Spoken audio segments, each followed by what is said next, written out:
सनातन board की मांग पर आज धर्म संसद बैठ रही है। दिल्ली में आज 1 बजे से धर्म संसद का आयोजन किया जा रहा है। करीब 10 लाख लोगों के जुटने का दावा है। 36 राजनीतिक दलों के नेताओं को भी न्योता दिया गया है। मथुरा में श्री कृष्ण जन्मभूमि मंदिर बनाने की मांग भी की जा रही है।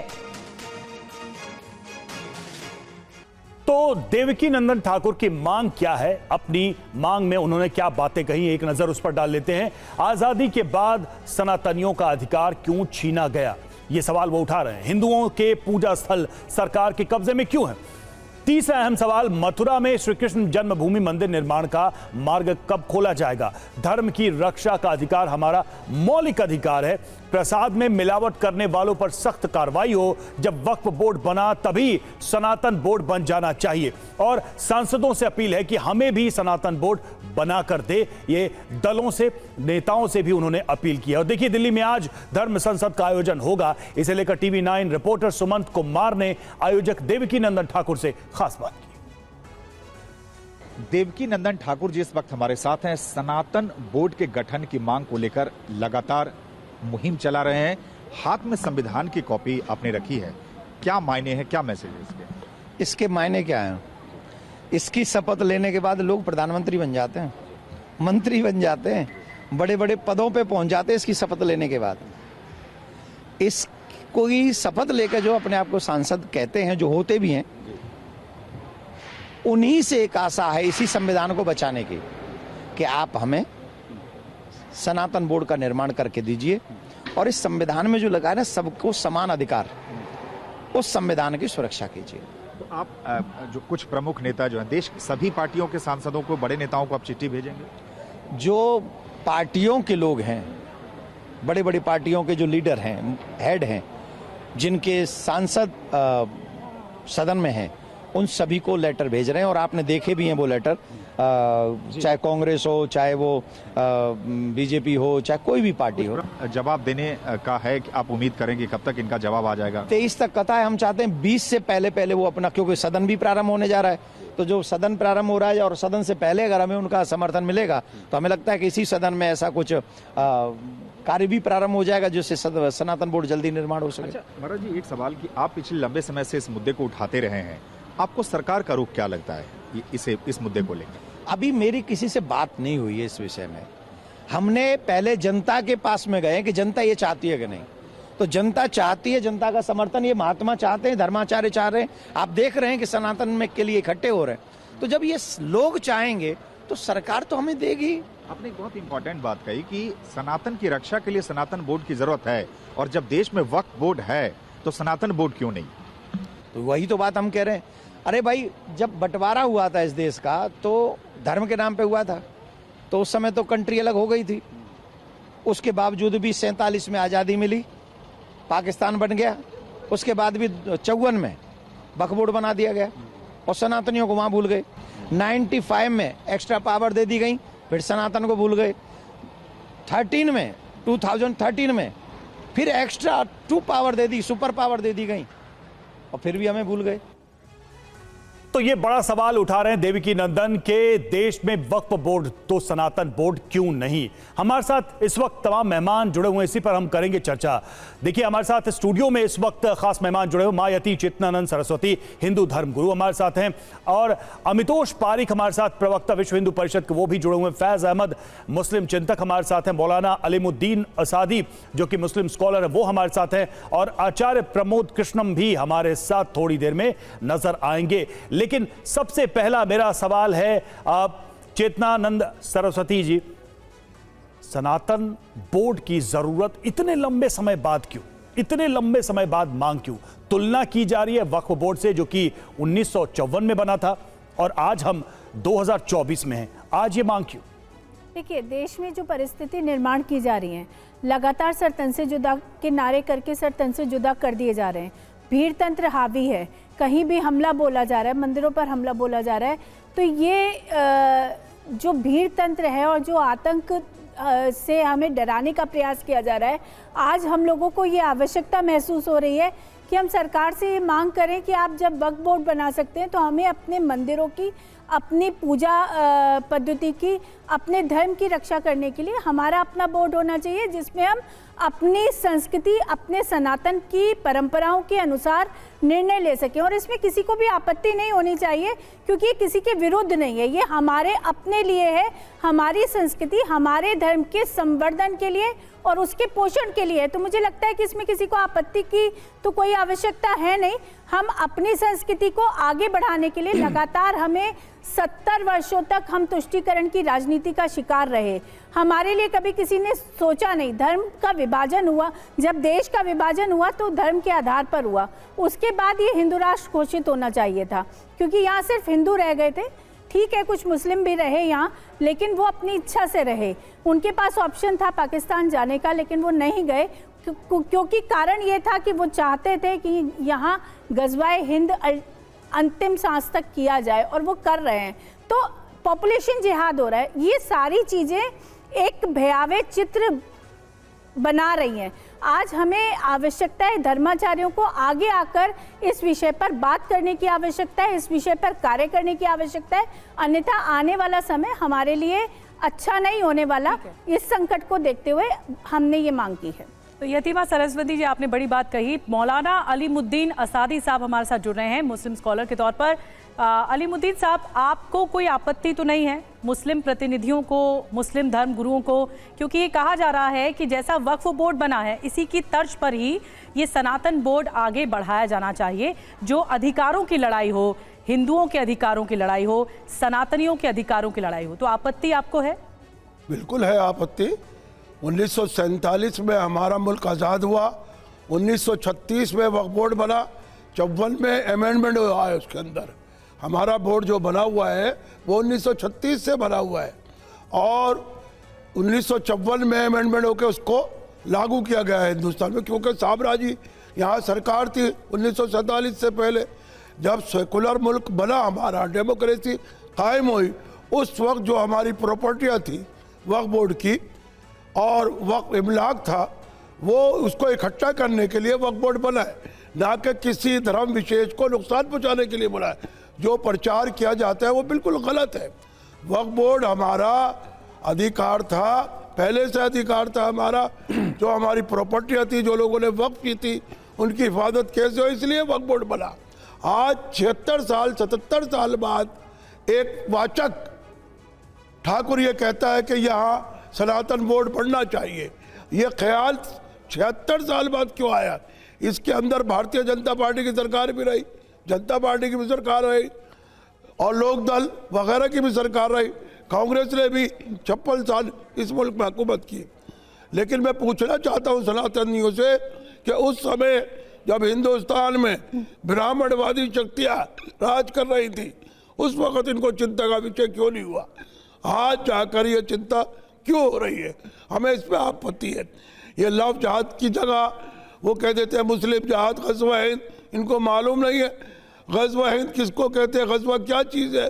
बस कहना शुरू कर दिया ग़ज़वा हिंद, लव जहाद, मुसलमान हिंदू लड़कियों को खराब करा। कोई नहीं मौलाना साहब, ये लगातार हो रहा है, ये लगातार हो रहा है। 35 टुकड़ों में हमारी बेटियों को काटा जा रहा है। मौलाना साहब, ये देखिए, आप अपनी बात रखिए, वो बात ठीक है, लेकिन आप देश में जो परिस्थितियों का निर्माण किया जा रहा है हिंदुस्तान के अंदर नहीं मुकर सकते हैं आप। हर पार्टियों के लोग रहते हैं, कितनी संपत्तियां हिंदुओं की हड़प ली गई, अचानक से वो वक्फ बोर्ड में दर्ज हो गई, पता भी नहीं चला। आलोचना नहीं की, यतीमा जी, आपके बीच में वो नहीं बोले, की जा रही है उनको कंप्लीट करने। इलेक्शन सर पे 9 सीटों का इलेक्शन उत्तर प्रदेश में हो रहा है, वहाँ महाराष्ट्र में हो रहा है। जब जब इलेक्शन होता है मौलाना साहब, मतलब चुनाव तो हर साल ही होते हैं, चुनाव तो हर साल ही होते हैं। ये इससे इसका चुनाव से कैसे संबंध? पिछले साल लोकसभा था, उसके पहले भी विधानसभा थी। लेकिन आप अपने तौर पे बनाइए, हमको इसमें मत घसीटिए। दूसरी बात आपने कही है कि सनातन, अरे हिंदू संसद है, गुरु है, ब्रह्मचारी गुरु जी है, शंकराचार्य है, उनको आना चाहिए बीच में, ना कहे कि वो जो है वाचक बीच में कूद आता है जिसका कोई लेना देना नहीं। तो आप कह रहे हैं कि सनातन बोर्ड का कोई औचित्य नहीं, उसकी कोई जरूरत नहीं। अमितोष पारिक हमारे साथ जुड़े हुए हैं। अमितोष, प्रश्न यहां पर यह उठाया गया है कि सनातन बोर्ड की इतने सालों के बाद आवश्यकता क्यों पड़ी? क्या इसके माध्यम से मंशा कुछ और है? कहीं वक्फ बोर्ड के पैरेलल कोई संगठन खड़ा करने का मकसद तो नहीं है? रवि जी, मुझे नहीं पता कि मौलाना किस सेक्ट से आते हैं, या शिया होंगे, सुन्नी होंगे, पश्मिंदा होंगे, बोहरा होंगे, क्या होंगे भगवान जाने। लेकिन आप देखिए कि जिस तरह से इन्होंने एक डिफाइन करने का नहीं, मैंने तो नहीं किया आर्य समाजी है, सनातनी। आप नई बात क्यों ला रहे हैं? आप उनको बात पूरी करें, हम अब लौटेंगे आपके पास। हाँ, सनातन बोर्ड में क्या मांग करी गई? जिन्हें कथावाचक कह रहे हैं उसको हिंदू समाज संत और सन्यासी समझता है और अपनी विचारधारा को आगे लेके जाने का जो प्रयास करते हैं उनकी वो रेस्पेक्ट करता है।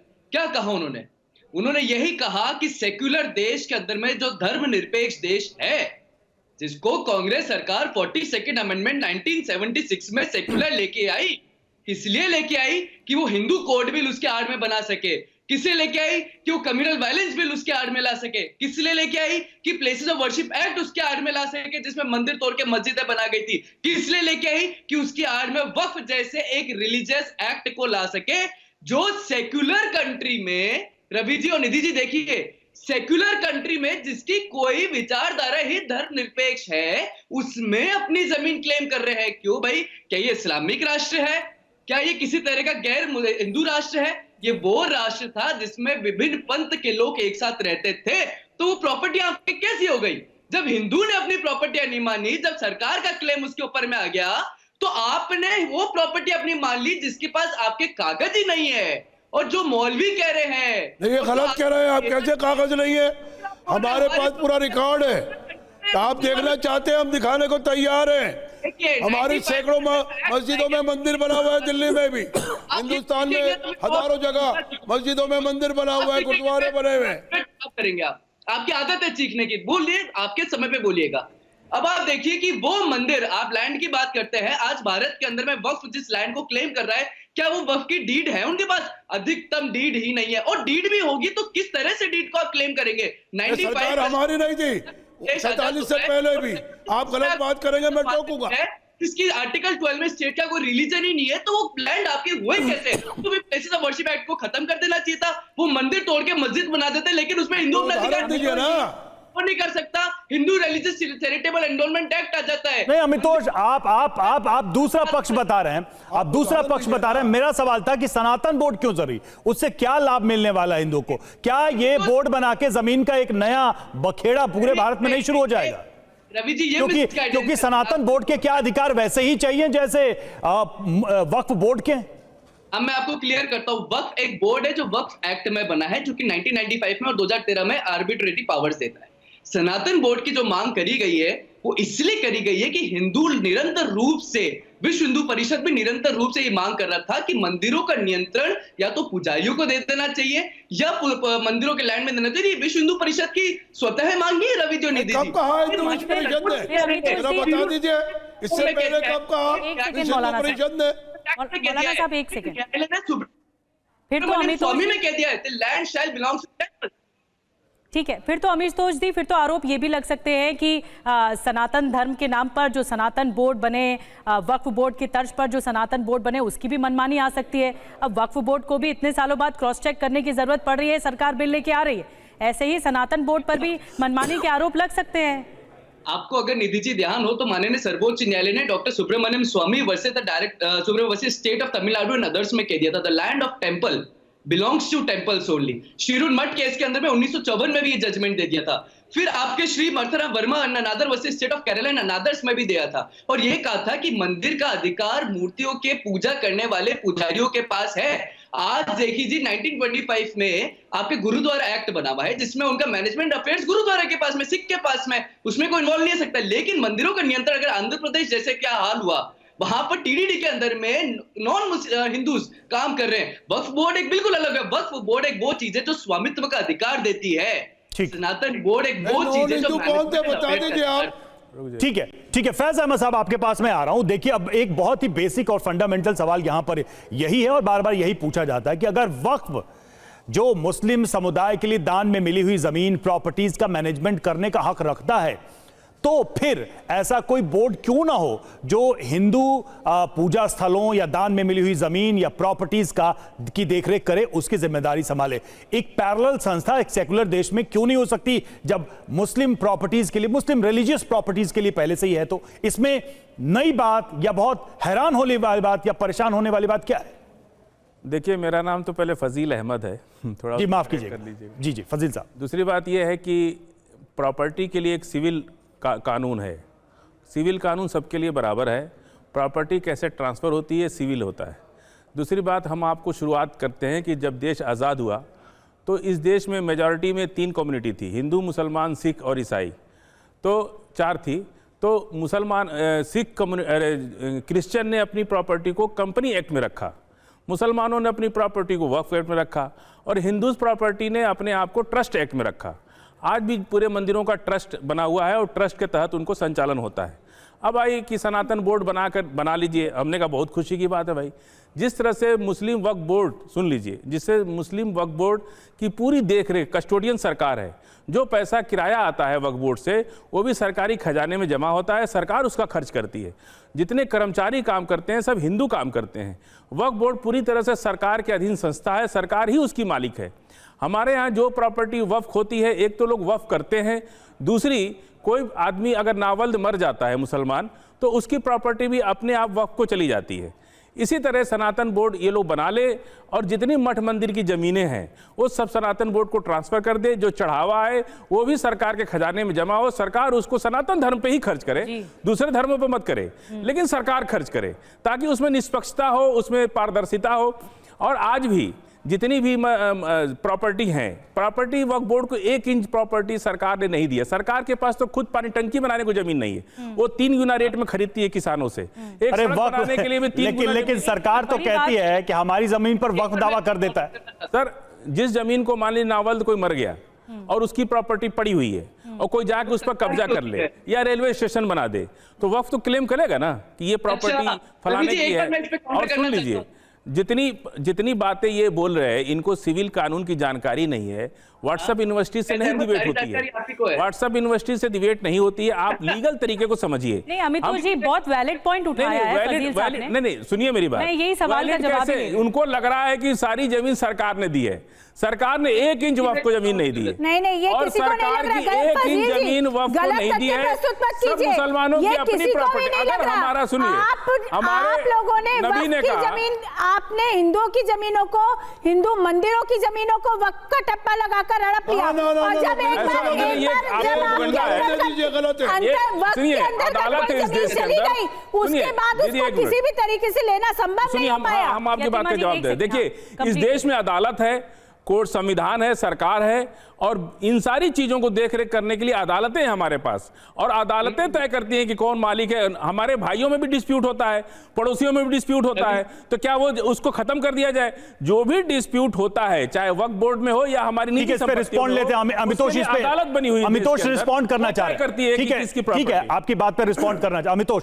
मैं ये जोड़ना चाहती हूँ अमितोष जी, क्योंकि इन्होंने कहा है कि सब कुछ सरकार के अधीन होना चाहिए, रेगुलराइज होना चाहिए। जैसे वक्फ है तो फिर सनातन बोर्ड सामने आए तो फिर कोई आपत्ति नहीं है, इनकी तरफ से एक पॉइंट उठाया। हम लोग तो कुछ आपत्ति कर ही नहीं रहे। देखिए अमितोष जी, अब बताइए। हाँ, देखिए, फाजिल अहमद जी बहुत बड़े यहाँ पे स्कॉलर और चिंतन बने थे, लेकिन वो भूल गए कि जो वक्फ एक्ट की वो बात कर रहे हैं, रवि जी और निधि जी, आप एक्ट पढ़े, उस एक्ट में सिविल कोर्ट की पावर ही इंक्रोच कर दी वक्फ ने और ये बोल दिया कि अंडर सेक्शन 40 वक्फ एक्ट के अंदर में अगर बोर्ड का जो भी निर्णय आता है that is final and binding.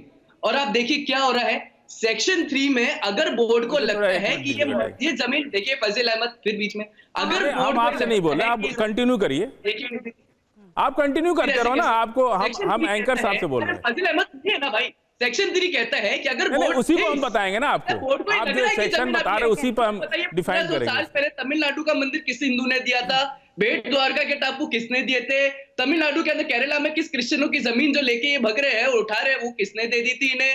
फिर आप देखिए कि सदन किसने दे दिया था इन्हें। देश की पूरी संपत्ति अगर वक्फ की हुई तो सरकार के नियंत्रण में नहीं तो वक्फ के नियंत्रण में आ गए। तो वक्फ तो आए 1995 में था भाई, और 1995 में वक्फ को लाके वो आपने पुराने मंदिरों को अपने आंख में जमा लिया। वही केरला में करा, वही आंध्र प्रदेश करा, वही तमिलनाडु करा, वही राजस्थान में करा। राजस्थान में तो देखिए और भी हार्ट बात हुई।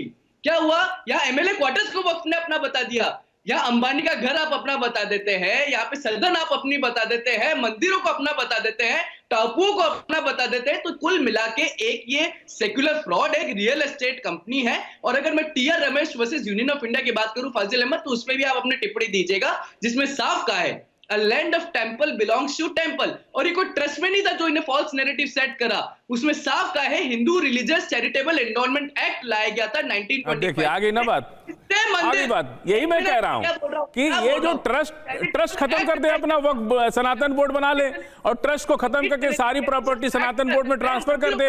और जिस तरह से वक्त प्रॉपर्टियों को सरकार देख रेख करती है, सरकार कस्टोडियन है, सरकार उसको अपने खजाने में जमा करती है, कुछ बोल रहे हैं, दिल्ली का चढ़ावा सरकारी खजाने में जमा हो ट्रेजरी में। यही हम चाहते हैं कि ये अगर इनको इतना अच्छा लगता है वक्फ बोर्ड तो सनातन बोर्ड बना ले। जैसे वक्फ बोर्ड एक भी पैसा मुसलमान के काम में नहीं है। और सुनिए दूसरी बात कि अगर किसी मुसलमान पर कोई लाठी मारेगा तो थाना जाएगा कि वक्फ बोर्ड में जाएगा? वो तो रूह कपाएगा ना, जैसे जयपुर में कपाई सौरी खान ने। आपको प्रैक्टिस करने की इजाजत देता है, संविधान हमको प्रैक्टिस में रहने की पूरी छूट देता है। इसलिए आप मुसलमान झूठे बीच में लाते हैं। आपको सनातन बोर्ड बनाना है तो सरकार से कहिए ना, बीच में मुसलमान को क्यों लाते हैं? आप हम तो मना नहीं कर रहे हैं, और ना हमको बनाना है ना हम सरकार में है, फिर बीच में आप ट्विस्ट करने के लिए, तड़का लगाने के लिए ये लोग मुसलमान का नाम लेते हैं। हर बात में तड़का लगाने के लिए मुसलमान का नाम लेते हैं। हमारा ये कहना है कि आप तड़का लगाने से देश में नफरत फैल रही है। आज कोई किसी से बात नहीं करने को तैयार है, कहीं कोई बैठ के बात करने को तैयार नहीं है। तो ये सरकार से बात कीजिए ना, मुसलमान को क्यों लाते हैं बीच में? फाजिल साहब, कोई तड़का लगाने की बात नहीं हो रही है, अपनी मांगे रखी हैं और हिंदुओं की सुरक्षा को लेकर देवकीनंदन ठाकुर सामने आए, उनकी तरफ से बहुत पुरजोर तौर पे मांग उठाई गई। मैं चाहूंगी कि आपको एक बार देवकीनंदन का नाम क्यों लेते हैं? मैं चाहूंगी आपको देवकीनंदन ठाकुर को सभी मेहमानों को सुनना चाहिए। 2 दिन पहले मैं आऊंगी मौलाना साहब आपके पास, पहले हम देवकीनंदन ठाकुर की बात सुनवा देते हैं। 2 दिन पहले देवकीनंदन ठाकुर हमारे स्टूडियो में आए थे, आऊंगी मौलाना साहब आपके पास। उनसे जब ये पूछा गया देवकीनंदन ठाकुर जी से कि आखिर धर्म की रक्षा के लिए देवकीनंदन ठाकुर को क्यों आगे आना पड़ा इतने सालों बाद, और उन्होंने क्यों सनातन बोर्ड को लेकर क्या कुछ पक्ष रखा है, आपको सुनवाते हैं। जब वो हमारे स्टूडियो में आए तो उन्होंने क्या कुछ बातें कही।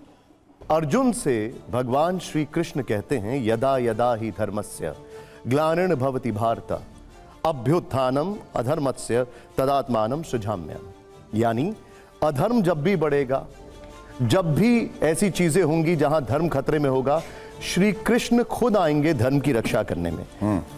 फिर क्या वजह है कि देवकीनंदन ठाकुर जी को धर्म की रक्षा करने के लिए आना पड़ रहा है? उनको क्यों इसमें एंटर करना पड़ रहा है? परित्राणाय साधूनां विनाशाय च दुष्कृतां धर्म संस्थापनार्थाय संभवामि युगे युगे। ये भगवान श्री कृष्ण ने कहा है कि जब जब धर्म पर संकट होता है मैं युग युग में अवतार लेकर आता हूं। लेकिन राम को मानने वाले, कृष्ण को मानने वाले, शिव को मानने वाले, हनुमान को मानने वाले, देवी को मानने वालों की भी कुछ ड्यूटी है।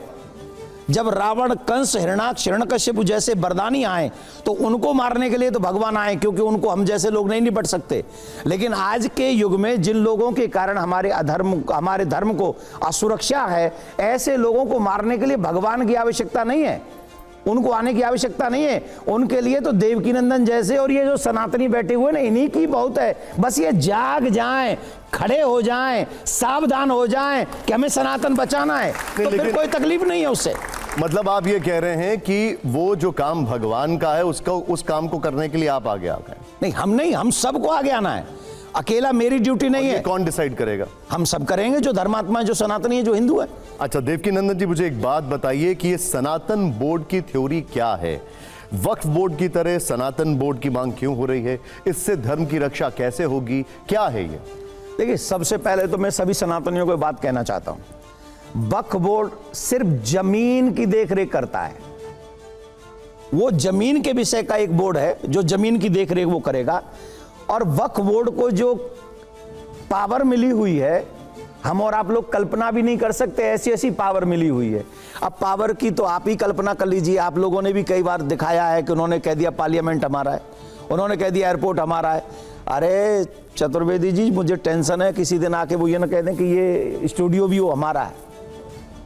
सच्ची में देखो, इनको सबको टेंशन हो गई। और आपको आप भी क्या वैसे ही वोट बनाना चाहते हैं? नहीं, अरे यही तो सनातन है। सनातन किसी का छीनता नहीं है, सनातन सबको बांटता है, इसीलिए तो सनातन बोर्ड चाहिए। तो हिंदुओं की रक्षा के लिए, सनातनियों की रक्षा के लिए सनातन बोर्ड की इस वक्त समय की आवश्यकता है, इस बात के लिए कहा। और लगातार वो पैरवी कर रहे हैं देवकीनंदन ठाकुर जी। अलीमुद्दीन असादी साहब, मौलाना साहब, इस पर आप क्या कहेंगे? क्योंकि उन्होंने सीधा सीधा तुलना वक्फ बोर्ड से की है, लेकिन उन्होंने बताया कि जमीनों का जो अधिकार है, दरअसल अधिकारों की लड़ाई के लिए सनातन बोर्ड सामने आना चाहिए। आप क्या कहेंगे इस पर? सबसे पहली बात यह है, ये मामूली सा शख्स अपने आप को कृष्ण भगवान का अवतार बताने लगे। नहीं, उन्होंने कहीं नहीं कहा है कि हमें आवश्यकता है, हम हिंदुओं को जगाएंगे। ये देखिए ना, ये कैसा कैसा दुरुपयोग कर रहे हैं। हाँ, बैठकर टीवी नेशनल चैनल में, आपको मालूम नहीं है। हाँ, सवाल वक्फ बोर्ड का, मसाजिद, कब्रिस्तान, दरगाहों की, वक्फ प्रॉपर्टी की मेरी आपसे रिक्वेस्ट है, यतिमा जी पहले उनको कंप्लीट करने दीजिए। ठाकुर, देखिए, एक साथ दो लोग बोलेंगे तो समझ में नहीं आएगा। एक साथ दो लोग बोलेंगे समझ में नहीं आएगा। सुनिए यतिमा जी, मैं आऊंगी आपके पास। सुनिए, सिर्फ जमीनों की, अलीमुद्दीन साहब एक मिनट के मसाजिद की करता है, दरगाह। अलीमुद्दीन साहब एक सेकंड के लिए रुकिए। देखिए, मिसकोट करने की जरूरत नहीं है। हमारे ही चैनल पे उन्होंने जो बातें कही हैं हमने सबको सामने दिखाई हैं। उन्होंने ये नहीं कहा कि वो भगवान कृष्ण के अवतार है या फिर उनसे कोई तुलना हो जाए। ये मिसकोट ना करें। सवाल सीधा सा ये है, जो लैंड मैनेजमेंट का मुद्दा है उसको लेकर जो अधिकार हैं वक्फ बोर्ड के, वो अधिकार कई बार ऐसा लगता है कि जो आम नागरिकों के अधिकार उसको चुनौती देते हैं, वो कहीं नहीं ठहरते। सीधा सा सवाल है। नहीं, देखिए, वक्फ ट्रिब्यूनल है हमारे यहाँ, वक्फ कमिश्नर है जो कोर्ट के दर्जे का आदमी होता है, जो जज की हैसियत रखता है। वहाँ ट्रिब्यूनल में जाकर वो अपनी भी शिकायत कर सकता है अगर किसी के साथ डिस्प्यूट हुआ है। अव्वल तो डिस्प्यूट कहीं भी नहीं है हमारे यहाँ। अभी देवकीनंदन जी कह रहे हैं कि स्टेडियम वक्फ बोर्ड करना हो जाए। अरे भाई, जो तो मुस्लिम प्रतिनिधियों को माफ कीजिए, अलीमुद्दीन साहब मैं आपको रोक रही हूँ। अलीमुद्दीन साहब, समय इतना ही था, माफ कीजिए, मैं अभी आप सबको रोक रही हूँ। समय इतना था, विरोध है, आपत्ति है इस पर। बहुत बहुत शुक्रिया आप तमाम खास मेहमानों का। विरोध और आपत्ति ज्यादा है, लेकिन इस बीच देवकीनंदन ठाकुर की तरफ से धर्म संसद बिठाई गई है, दिल्ली चलो का नारा दिया गया।